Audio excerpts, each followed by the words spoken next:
Smoke choked the narrow cobblestone streets, curling upward like phantom fingers reaching for a gray, clouded sky. Moonlight glinted off shattered glass, fragments catching the terrified reflections of men and women pressed against brick walls. A black soldier stumbled through the mud, uniform soaked, helmet slipping, eyes wide with disbelief at the fury unleashed around him. The echo of gunfire tore through the town like a monstrous heartbeat, rattling windows and splitting the night into shards of chaos.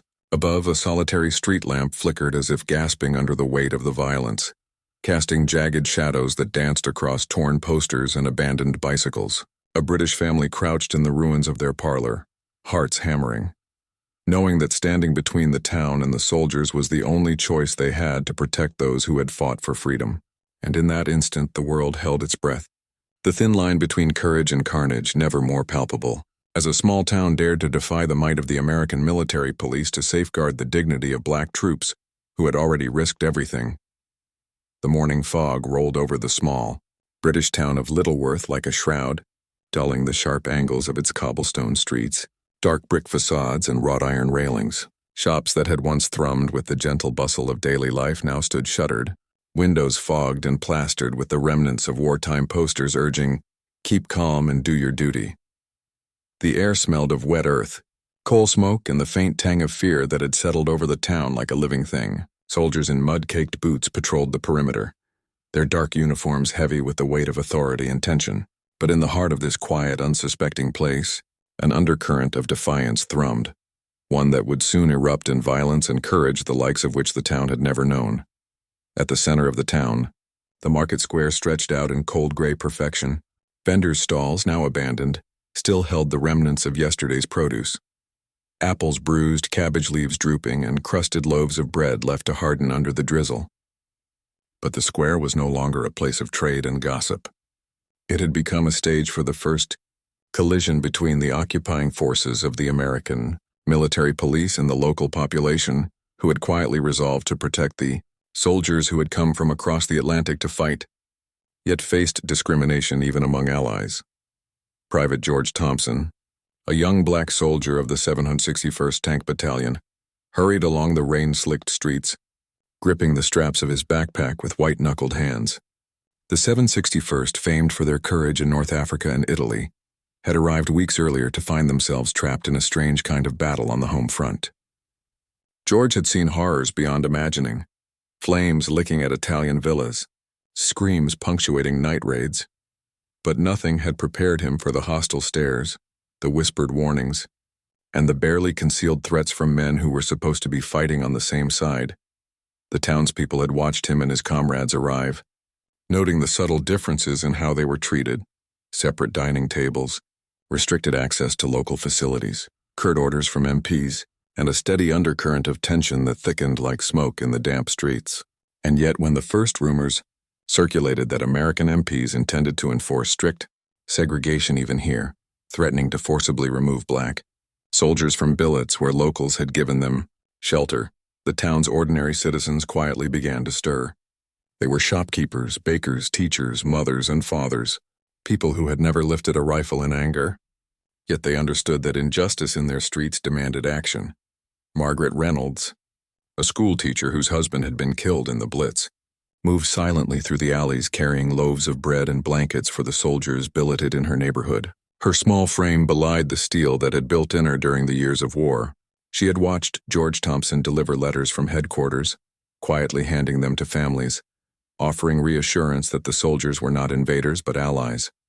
Now, seeing a group of MPs advance with polished boots and rigid authority toward the Reynolds home, her hands trembled, not from fear but from the resolve that she would not allow these men to harass those who had already sacrificed so much. The first confrontation began near the edge of the market square. Sergeant Wilkins of the American MPs barked orders at a group of black soldiers, his voice carrying over the wet stones, sharp as the crack of a rifle. "Move along, all of you. Billeting orders are clear. You'll vacate immediately." His words, intended to instill fear and obedience, instead ignited a spark in the bystanders who had silently gathered to watch. Old Mr. Henderson, the town grocer, stepped forward, his weathered face resolute under a cap dusted with drizzle. "They're staying," he said, his voice low but unwavering. "Not one of you will move them from their homes." For a tense moment, silence fell like a blade cutting through the mist. The MPs shifted uneasily, realizing that the usual intimidation would not suffice here. These were not the frightened villagers of some distant town. These were people who had endured air raids, ration shortages, and the relentless loss of friends and family. They understood what it meant to fight for survival. And now they would fight not with weapons, perhaps, but with something equally potent: collective courage. George Thompson glanced toward the crowd, heart hammering in tandem with the anxious pulse of the town. He caught sight of young boys hiding behind crates, peeking out with wide eyes, of mothers holding infants, their fingers entwined around blankets, of men who had spent years repairing roofs and tending fields now standing shoulder to shoulder, their gaze unwavering. It was a tableau of defiance. Ordinary people who had become extraordinary in a single, pivotal moment.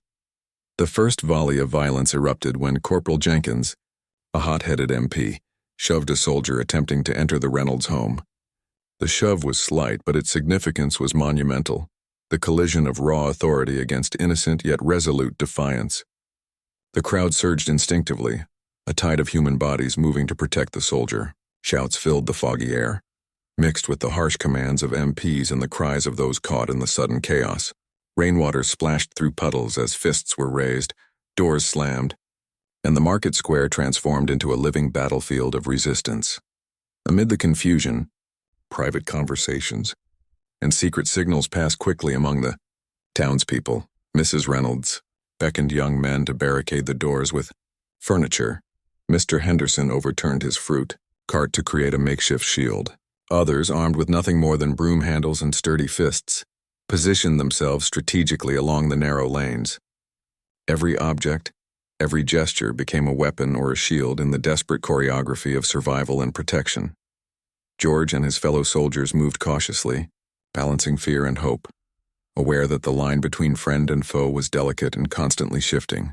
A sudden crash, the sound of a window giving way under the weight of a thrown crate, sent everyone ducking instinctively.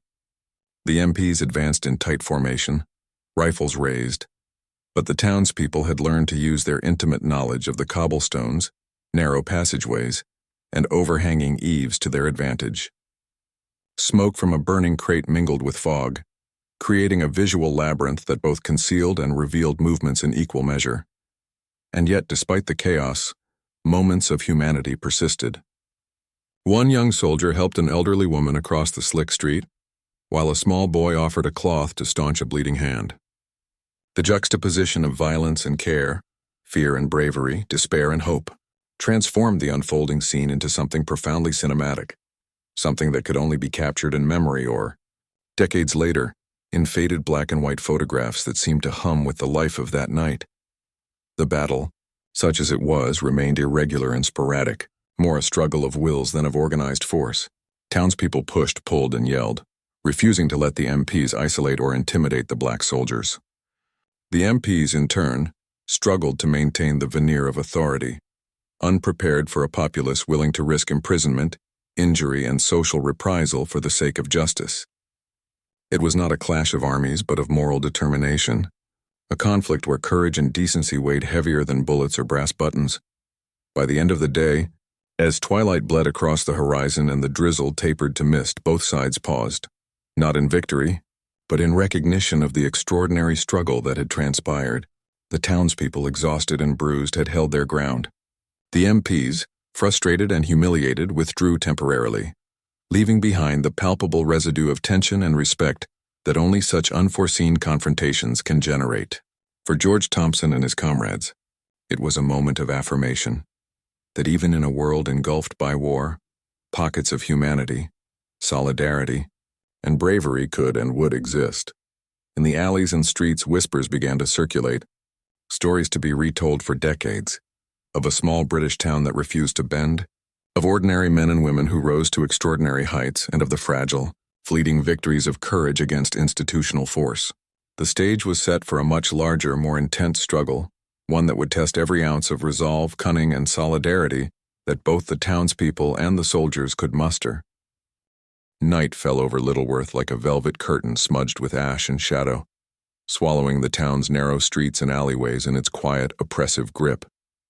Fog lingered stubbornly, clinging to the uneven cobblestones, weaving between overturned carts and scattered debris like a living, whispering entity. Lanterns sputtered under the weight of the damp air, throwing jagged, trembling pools of yellow light that barely pierced the darkness. In this haze, shapes moved cautiously. Townspeople, black soldiers and American MPs alike, all aware that the fragile truce of the previous day could shatter at the slightest provocation. George Thompson crouched in the shadows behind the Reynolds home, helmet perched slightly askew, hands still trembling from the adrenaline of the day. Around him, the 761st men whispered in low tones, their voices hushed yet charged with determination. Some tried to patch minor wounds with strips of cloth and torn uniforms. Others merely stared into the mist, trying to understand how a quiet, rain-soaked town could produce such courage. It was a lesson in the unexpected, in the potency of ordinary people rising to extraordinary challenges. Meanwhile, the American MPs regrouped at the far end of Market Square, their polished boots silent on the slick stones, rifles held loosely but ready. Sergeant Wilkins, now fuming, barked commands that barely rose above the wind curling through the narrow streets. They'll learn one way or another. They can't keep standing in our way. No one defies the army, not in England, not anywhere. His words dripped with authority, but there was a subtle tremor of unease beneath the surface, a recognition that these were not the frightened, malleable civilians he had expected to encounter. Margaret Reynolds moved quietly through her house, checking on neighbors, whispering reassurances to the families hiding within. She had become the unspoken coordinator of resistance, using a network of signals. A knocked-on door, a dropped basket, the flicker of a candle in an upper window. Every gesture was deliberate, a language developed in the crucible of fear and necessity. And everywhere she went, she found bravery, the quiet, stubborn courage of people unwilling to surrender what was right, even when threatened by men with guns and orders. The battle of attrition began in small, invisible ways. Barricades appeared overnight, crates stacked in alleys, barrels rolled across streets, doors reinforced with boards ripped from furniture. Molten wax from lanterns dripped onto cobblestones as makeshift alarms, ready to signal approaching MPs.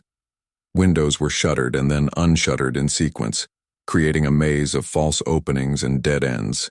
The town itself became a weapon, its geometry and architecture wielded by those who knew it best. George and his fellow soldiers moved in tandem with these defenses, learning to navigate the town as both sanctuary and battlefield. Each step was measured, each movement calculated to avoid unnecessary conflict while still maintaining a presence. Yet tension simmered constantly. The knowledge that a misstep could provoke violence was a relentless weight, and in the distance the faint echo of marching boots served as a grim reminder that authority would not retreat easily. Inside the town, more clandestine networks began to emerge. Young men who had once worked in factories now acted as lookouts, their sharp eyes scanning rooftops and alleyways. Women carried supplies from hidden caches, moving quickly and silently under the cover of darkness. The children, too young to understand fully, were pressed into small, meaningful roles, delivering notes, warning of approaching patrols, or simply acting as decoys. The town had become a living organism, every citizen a cell contributing to the greater whole, pulsating with shared purpose. But it wasn't all strategy and quiet heroism. Fear, doubt, and raw emotion surged in unpredictable waves. In one alley, a confrontation erupted when a drunken MP tried to force entry into a civilian home. The townspeople reacted instantly, fists and makeshift weapons blocking doors, voices raised in anger and defiance. George and his men intervened, pushing the MPs back, their own weapons raised not to kill but to protect. The encounter was brief but violent, leaving bruises, splintered wood, and an unmistakable message. Littleworth would not be intimidated. The MPs, frustrated by the unpredictability of the townspeople and the solidarity with the black soldiers, began to change tactics. Patrols became more aggressive, aiming to provoke fear through intimidation rather than direct force. They knocked on doors in the dead of night, rapped on shutters, shouted threats, and occasionally fired warning shots into the fog. But each act of aggression was met with resistance, neighbors hurling sandbags, young men throwing crates, older citizens shouting curses and defiance. Every small act of defiance was amplified, a ripple of courage that made the MPs hesitate. unsure of how to enforce authority against a population united in moral purpose. At the center of the town, the Reynolds home had become a focal point. Margaret, George, and a handful of soldiers coordinated defenses from within, watching as every alley, corner, and rooftop became a potential point of conflict. George felt the weight of responsibility. Every civilian's courage was mirrored by the lives he and his comrades protected. Each movement carried the potential for disaster, yet also for triumph. The stakes were no longer abstract. They were immediate, visceral, and unforgiving. Hours passed like this, tension stretching each minute into eternity. Soldiers and civilians alike learned to read the language of fear and bravery in each other's movements. A cough, a sudden shift of weight, the glint of a helmet in moonlight, all became signs that demanded split-second decisions. Exhaustion threatened to erode resolve, but the shared sense of purpose was stronger than fatigue. In the collective determination of a small town protecting those who had fought for freedom, a rare form of intimacy and trust took root, one forged not in comfort but in necessity, danger, and shared humanity. As dawn approached, the fog began to thin, revealing the aftermath of another long night. Toppled crates, puddles reflecting splintered lantern light, smoke curling from smoldering barrels. The townspeople emerged cautiously, assessing damage, tending to the injured, and reinforcing barricades before the MPs returned in full daylight. Despite the physical toll, morale had surged. George could see the glimmer of hope in the eyes of those who had previously only known fear. The black soldiers, too, felt an unfamiliar surge of validation, the knowledge that people, unknown and unarmed, would risk everything to ensure their safety and dignity. The town had drawn its line in mud and stone, and every participant understood that the days ahead would test the limits of courage, cunning, and moral resolve. Each interaction carried weight, every confrontation shaped the next, and the story of Littleworth, ordinary yet extraordinary, continued to unfold against the relentless, unforgiving backdrop of global war. Even in these quiet early hours, the narrative of resistance was being written not in newspapers or official reports, but in the faces of those who stood unyielding, the cracked and rain-slicked cobblestones, and the fog that would forever carry the memory of a small town, refusing to bow to authority when justice demanded otherwise. By mid-morning, Littleworth had transformed from a quiet provincial town into a theater of impending confrontation. The previous night's barricades, fog, and whispered warnings had done little to blunt the reality of the American MP's return. Sergeant Wilkins, frustrated and seething with unspoken humiliation, led a reinforced patrol into the market square, polished rifles glinting dully in the overcast light. Each step echoed on the wet cobblestones, a percussive reminder that authority was arriving to reassert itself. George Thompson and his men watched from the shadows, breath shallow, hearts hammering with anticipation. Their training had never accounted for this type of war, the kind fought not in deserts or forests, but in narrow streets lined with familiar homes, where neighbors could be friends or shields, and the enemy's power was tempered by the moral courage of civilians. He glanced at Margaret Reynolds standing at her doorway, eyes steely, jaw tight, fists gripping the worn wooden frame. Her presence alone had galvanized the town. Her courage was a spark that ignited the resolve of every man, woman, and child, willing to risk everything. The MPs advanced with deliberate precision, attempting to intimidate with military discipline. Their boots struck the stones in synchronized steps, voices echoing commands that sought to fracture unity. Disperse! Move away from the soldiers! Yet every attempt at domination was met with resistance.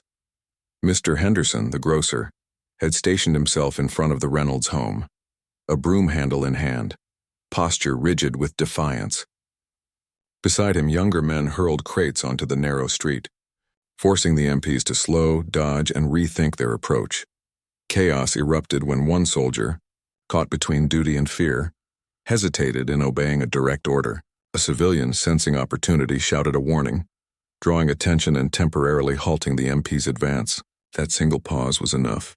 George moved forward, signaling his men to hold the line, not in aggression but in protection. The crowd surged instinctively, a tidal wave of human determination pressing back against the calculated order of the MPs. The air smelled of rain, wet brick, and fear. Every shouted command, every cry of defiance, was amplified by the narrow streets and reflected off slick stone surfaces. Inside the alleys and side streets, skirmishes unfolded like the choreography of a grim dance. Fists met rifles, improvised shields clashed with polished boots, and the air was punctuated by the sharp cracking of thrown wooden crates. A young boy stumbled, scattering papers and postcards, tokens of everyday life now mingling with the symbols of resistance. The boy's mother snatched him up, pulling him back into the protective shadow of a doorway, her own hands shaking with adrenaline and resolve. George could see the human cost manifest in microcosm. A bruise forming on a man's temple, a cut on a woman's hand, soaked uniforms and mud-spattered faces reflecting the struggle between survival and conscience. Every action had consequences. Every hesitation could tip the scales.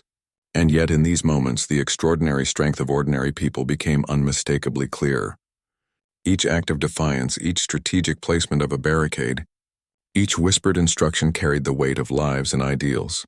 The MPs, unprepared for the moral cohesion of the townspeople, began to fracture. Some faltered, lowering their weapons for a moment too long, unsure of how to assert authority in a space where intimidation failed.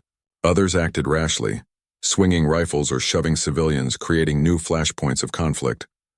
The town, intimate in scale but vast in courage, absorbed these assaults with resilience. Every citizen's movement was precise, purposeful. Walls became shields, alleys became choke points. Windows became observatories for both warning and coordination.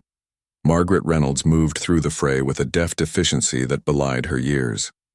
She helped a young mother drag a fallen crate back into place, handed a soaked blanket to a trembling soldier, and coordinated signals to alert other neighborhoods of approaching MPs. Her voice, calm yet authoritative, cut through the noise of shouting and collision, anchoring the town's chaotic energy into coordinated action. For George and his comrades, she was more than an ally. She was a symbol of unyielding courage that reminded them why they were here and why they had to hold their ground. Hours passed in a haze of rain, shouting, and tense maneuvers.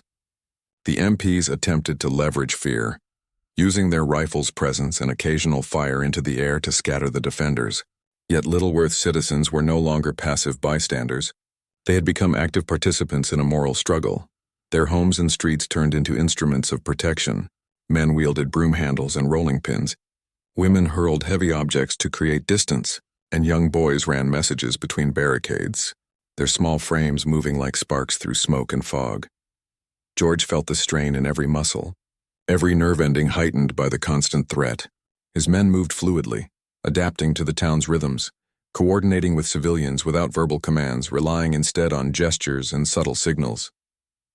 The sense of unity was overwhelming, the knowledge that individual bravery was multiplied exponentially by collective will. And yet, despite this unity, fear lingered. Each step through the streets could bring injury. Each encounter with an MP could escalate beyond control. By late afternoon, both sides were exhausted. Mud-streaked uniforms, rainwater ran down faces, and the constant pressure of vigilance weighed heavily on shoulders. Yet in this crucible, unexpected alliances formed. An MP who had hesitated in the early confrontation now lowered his weapon, uncertain of how to proceed, allowing a civilian to pass unharmed. A black soldier helped lift an elderly man over a toppled barricade, their small act of humanity cutting through the haze of conflict. These fleeting moments, brief as they were, underscored the complexity of morality, duty, and courage in the midst of chaos. As the sun began to dip behind low-hanging clouds, casting the town in a muted golden haze, the reality of the standoff became clear. Neither side would yield easily, yet both had been irrevocably changed by the confrontation. For the townspeople, the moral victory of standing against intimidation was tempered by the bruises, exhaustion, and fear that had been paid in full measure. For the soldiers, the validation of civilian support was tempered by the reminder that the fight for dignity and respect was not always on distant battlefields. It could unfold in quiet English towns, in alleys and homes under rain and shadow. In these moments, Littleworth became a testament to resilience. Every street, every alleyway, every shattered window carried the imprint of courage. Every barricade and improvised weapon told a story of determination and defiance. And the people of the town, ordinary, unarmed, yet extraordinary in resolve, had etched themselves into history, ensuring that the fight for justice, even against supposed allies, would not be forgotten. By nightfall, the immediate confrontation subsided into tense vigilance. The MPs withdrew to regroup, muttering about orders and reports, while the townspeople repaired barricades, tended to injuries, and shared stories of small victories amidst chaos. George Thompson, helmet removed, leaned against a wall and surveyed the streets, the weight of exhaustion and relief mingling in his chest. The town had held, their courage had endured, and yet as the shadows deepened, everyone understood that this was only the beginning. The fire of resistance had been lit and it would not easily die. Dawn crept reluctantly over Littleworth, casting a pale, ghostly light over the town's cobblestone streets wet with overnight rain. The air carried a metallic tang, the remnants of smoke from burning crates and the subtle stench of fear mingled with wet earth. Every shuttered window, every overturned cart, every splintered barricade bore witness to nights of resistance and defiance. For the townspeople and the soldiers alike, there was no rest, no pause, only the persistent tension that came with knowing the next confrontation could erupt at any moment. Inside the Reynolds home, Margaret Reynolds moved silently, checking supplies and relaying information. Her hands, though roughened from labor and clenched with stress, moved with a calm precision that belied the urgency of the day. Outside, the 761st soldiers huddled behind improvised barricades, scanning every alleyway, listening for the faintest echo of boots or the shift of furniture that might betray the MP's approach. George Thompson's eyes, alert and unblinking, reflected a hard-earned determination. The fight was no longer just for survival. It was for dignity, for justice, for the assertion of humanity against intimidation. By mid-morning, the MPs returned with reinforced numbers, their confidence hardened by military training but tempered by frustration. Sergeant Wilkins led the patrol, his polished boots gleaming wetly, rifles cradled tightly against chests, eyes scanning for resistance. The town, however, was no longer a passive backdrop. Every street, alley, and doorway had become part of a living defensive network. Children and adults alike had learned the rhythm of the conflict, their small gestures and signals orchestrating movement, blocking paths, and creating confusion for the MPs. The first clash erupted at the edge of Market Square, where a group of MPs attempted to push through a barricade hastily assembled from barrels, crates, and wooden planks. The townspeople responded with coordinated resistance. Women hurled heavy objects from windows, men shoved and jostled with improvised shields, and the black soldiers, careful not to escalate beyond necessity, guided civilians and intercepted anyone at risk. The chaos was electric, the fog of confusion mixed with rain and smoke, every movement urgent, every action laden with consequence. A stray rifle shot rang out, not aimed at life, but fired into the air to scare. The crack shattered the temporary lull and sent a ripple of panic through the small crowd. In the confusion, a young boy tripped over a crate, scraping his arm across sharp wood. Margaret was there instantly, pressing a cloth to the wound, whispering calm reassurance as George helped pull the boy back to safety. In that brief moment, amidst the clash and noise, the human stakes became starkly visible. This fight was not just about strategy, but about the protection of life and the assertion of justice. The MPs, frustrated by the town's resilience, escalated their aggression. They pushed harder, swung rifles, and attempted to isolate soldiers from civilians. But the intimate knowledge of the town's streets gave the defenders an advantage. Alleyways became traps, side streets offered cover, and barricades forced slow, careful progress. The fog and smoke, once neutral, became allies, shrouding movement and creating the illusion of greater numbers than actually present. George led a small group to reinforce a critical alley where the MPs were advancing. Moving swiftly, silently, and purposefully, every step was calculated. Every misstep could mean injury or death. Yet the courage of the civilians was undeniable. Mr. Henderson, now bloodied but unbowed, held a broom handle in both hands like a rifle, standing firm against the advancing MPs. Beside him, a group of young women lifted crates into place, creating a makeshift barricade that shifted the momentum, buying crucial seconds for the soldiers to reposition. The battle reached its peak intensity near the town's small clock tower, where a contingent of MPs attempted to seize control of the square. Smoke curled around the base, rainwater pooled in depressions on the cobblestones, and the town's defenders pressed forward with every ounce of resolve. The black soldiers moved with precision, guiding civilians to safety while intercepting any threat that approached. The intensity of the standoff transformed the town into a living organism of defiance. Each heartbeat, each shout, each hurried movement contributed to the momentum of resistance. Amid the chaos, acts of extraordinary bravery emerged. A local baker, Thomas Larkin, lifted a heavy crate onto the barricade to block advancing MPs, his face pale with exertion, but resolute in determination. A schoolteacher guided children to a safer corridor, shielding them with her own body as the MPs pushed through an adjacent alley. George Thompson intercepted an MP attempting to force entry into a home, disarming him with a calculated non-lethal strike, ensuring no life was lost while maintaining the defensive line. Each action reinforced the unspoken rule: survival was vital, but so was protecting others. The confrontation stretched on for hours. Rain turned streets into mud pits. Waterlogged clothing clung to every defender and exhaustion pressed upon every participant. Yet the townspeople's resolve remained unbroken. Every defensive maneuver, every barricade reinforced, every clever use of the town's geography showcased the extraordinary capacity of ordinary people under pressure. They had become guardians of the soldiers, champions of justice, and masters of their environment, even as the American MPs struggled to impose authority. By late afternoon, the tide began to shift. Fatigue and weather had started to sap the strength of both sides, but the townspeople's intimate knowledge of every alley, corner, and doorway gave them an enduring advantage. MPs faltered in coordination, misjudged distances, and hesitated when confronted by unexpected resistance. The town, though battered and bruised, held firm. The psychological victory of moral courage was palpable. As dusk approached, the final skirmishes of the day took place under dim, fading light. Smoke and fog hung low, mingling with the lingering drizzle. One last push by the MPs was met with an unwavering wall of civilians and soldiers, their bodies interlinked in defiance. Shouts echoed across the square, wet cobblestones reflecting the tension and chaos. When the dust finally began to settle, the MPs retreated, visibly frustrated, leaving the town standing proud, battered but unbeaten.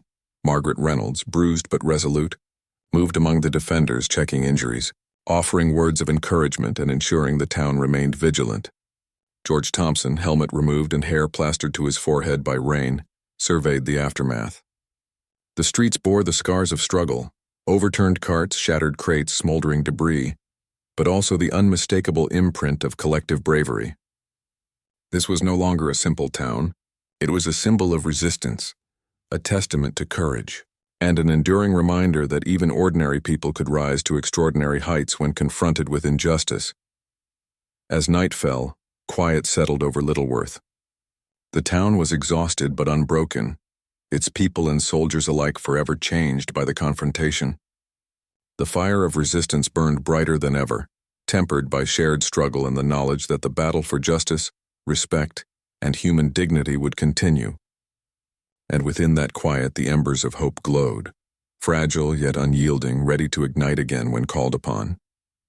Morning arrived over Littleworth like a pale promise, the sky washed in muted grays and the damp cobblestones reflecting the fragile light.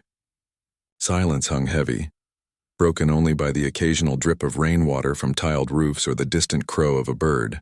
The long night of confrontation had ended, leaving the town battered but unbroken. Yet in that quiet, there was no false sense of relief, only the reverberating weight of what had been endured and the knowledge that the memory of courage, once ignited, could never be extinguished. Margaret Reynolds stepped into the square, surveying the scene. Barricades had been dismantled, smoke had cleared, and debris littered the streets in testament to the night's struggle.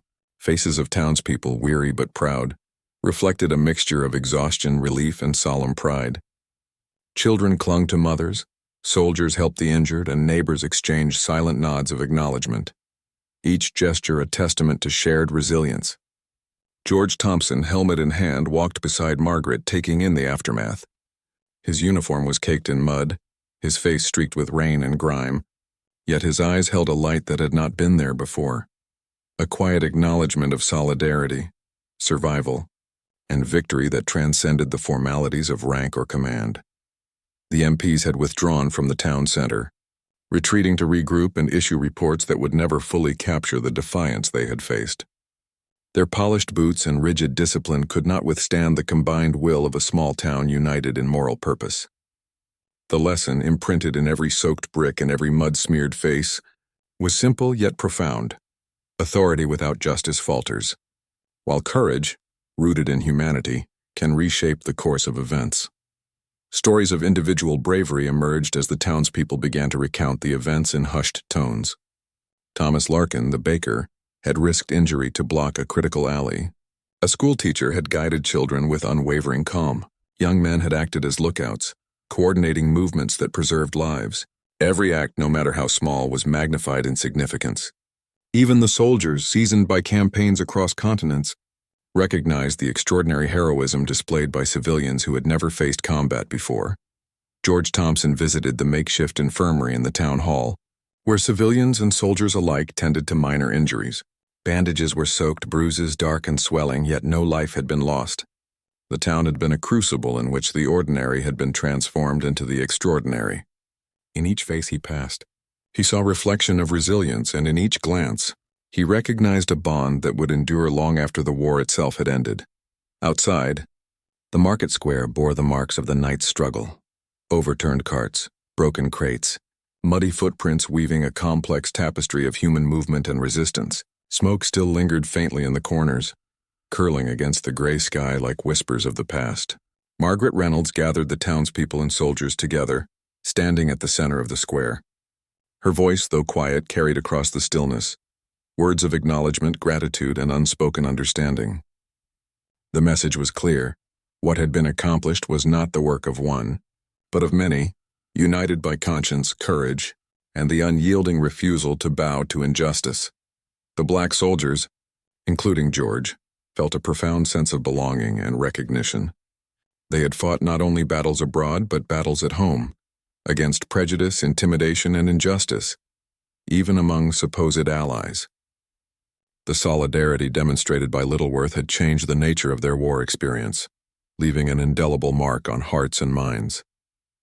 They understood with a clarity forged in adversity that courage was contagious and that moral fortitude could prevail even against superior force.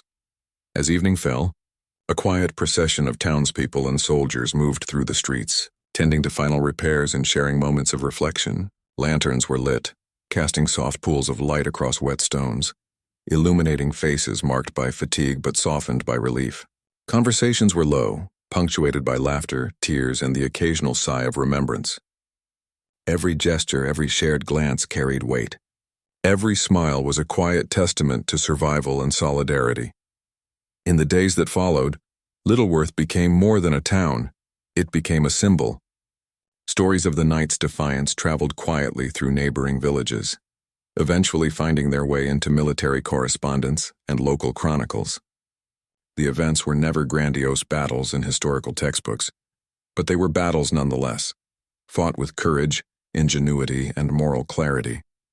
The echoes of those nights resonated in every corner of the town, in the memory of children who had watched and learned, in the pride of adults who had dared to act, and in the quiet acknowledgement of soldiers who had witnessed bravery that transcended uniform and rank. George Thompson, standing atop a small rise overlooking the town, reflected on the juxtaposition of fear and courage, vulnerability and strength. He thought of the countless men and women who had acted selflessly, risking injury and social reprisal to protect what was right. He thought of Margaret Reynolds, her steady hands and unshakable resolve, and of every child, every baker, every teacher whose life had intersected with his in this improbable theater of resistance. In that quiet moment, he understood that battles were not always measured by casualties or territorial gain, but by the human spirit's ability to assert justice and dignity in the face of oppression. As night finally fell on Littleworth, the town's streets were quiet again. The moon reflected off wet cobblestones, casting shadows that spoke of struggle and triumph. Smoke had dissipated, debris had been partially cleared, and the town had reclaimed its rhythm. Yet beneath the calm, the memory of courage burned like a hidden flame, ever present, ever powerful. The story of Littleworth was a story of resilience, defiance, and humanity. A reminder that even small communities could alter the course of events, protect the vulnerable, and stand unwavering against injustice. In the years that followed, the tale of Littleworth persisted not in grand monuments, but in memory, in the quiet retelling of brave deeds, and in photographs that seemed to vibrate with life long after the war had ended. Each cobblestone, each doorway, each figure captured in archival images bore witness to the extraordinary courage of ordinary people. And for those who had lived it, the echo of that courage would resonate forever, a testament to the enduring power of conscience, solidarity, and moral bravery.